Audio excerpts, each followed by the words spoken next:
Chers amis, bienvenue à un autre épisode d'aujourd'hui sur l'Atlas politique. Dans cette vidéo, nous parlerons des tirs d'artillerie contre une île sud-coréenne. Mais que cherche le dictateur Kim Jong-un avec cela?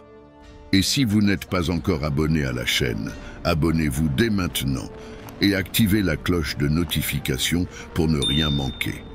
Le vendredi dernier, le 5 janvier, la Corée du Nord a effectué plus de 200 tirs d'artillerie sur la région des îles Yeonpyeong, contraignant les autorités locales à ordonner aux habitants de chercher refuge, émettant peu de temps après l'ordre d'évacuation de ces îles.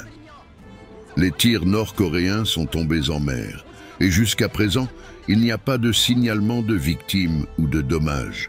La Corée du Sud répondant par des tirs d'artillerie qui sont tombés dans les eaux internationales.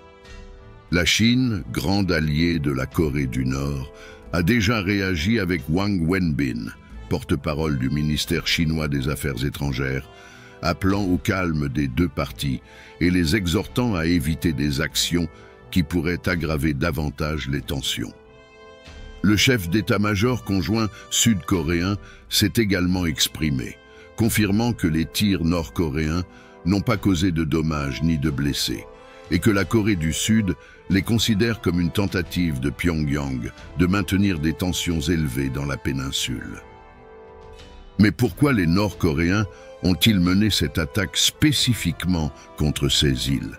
Et surtout, pourquoi maintenant, alors que l'armistice de la guerre de Corée a été signé en 1953? L'ONU a tracé une ligne divisant la péninsule coréenne en deux. Une ligne qui passe évidemment aussi par la mer, englobant plusieurs îles le long de la côte coréenne.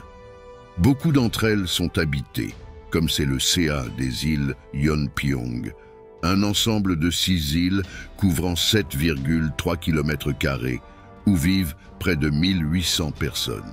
En 1953, la ligne tracée par l'ONU, confirmée par le dictateur Kim Il-sung, grand-père du dirigeant nord-coréen actuel Kim Jong-un, passait au nord des îles Yongpong. Cela signifiait que le contrôle de cette région revenait à la Corée du Sud. Cependant, en 1990, la Corée du Nord a commencé à revendiquer le contrôle de ces îles, ouvrant ainsi un autre foyer de tension dans la péninsule. Le 23 novembre 2010, en réponse à un exercice militaire sud-coréen, la Corée du Nord a bombardé ces îles, une attaque qui a causé des dommages à plusieurs maisons, tuant 4 Sud-Coréens, dont 2 militaires, et en blessant 18 autres. En raison de cette attaque, 95% de la population locale a quitté les îles, ne commençant à revenir que progressivement 5 mois plus tard.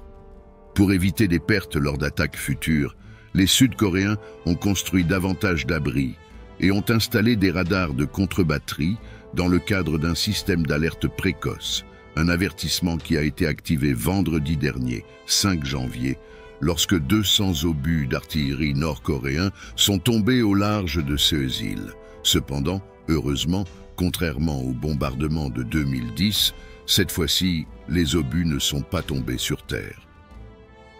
La raison de cette attaque est liée à la nécessité nord-coréenne de maintenir les tensions élevées dans la péninsule. Kim Jong-un a clairement indiqué qu'il n'avait aucune intention de négocier la fin de l'expansion de son arsenal nucléaire, encore moins d'ouvrir un dialogue en vue de la réunification de la péninsule coréenne. Ainsi, fondamentalement, ce que le dictateur nord-coréen souhaite en ce moment est de maintenir les tensions élevées pour continuer à attirer l'attention sur la scène internationale. Une autre raison de cette intensification des tensions est le nouveau contexte géopolitique dans lequel la Corée du Nord s'est insérée ces derniers mois.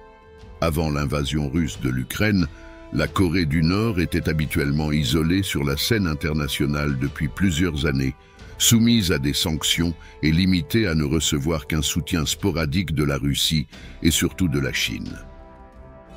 Cependant, depuis juillet 2023, la Russie s'approche fortement de la Corée du Nord, une approche qui a impliqué des visites d'État et la signature de grands accords et partenariats stratégiques.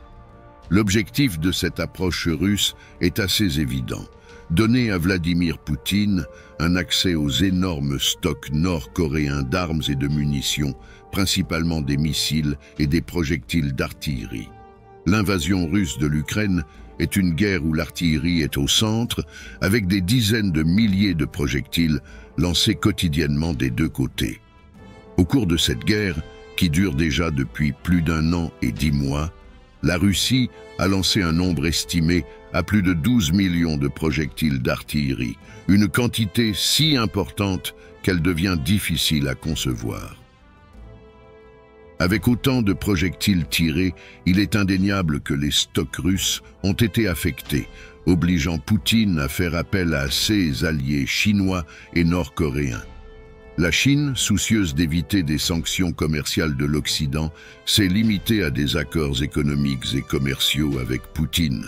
No Entente à Corée du Nord, déjà totalement soumise à des sanctions, n'a rien à perdre en vendant des missiles et des projectiles d'artillerie à Poutine, élevant ainsi Kim Jong-un au rang d'allié de premier plan de Poutine. Cela signifie que le régime dictatorial nord-coréen est actuellement très important pour la Russie, offrant plus de confiance et de liberté d'action à Kim Jong-un pour devenir encore plus agressif dans ses actes, le bombardement de vendredi dernier en étant un reflet assez clair.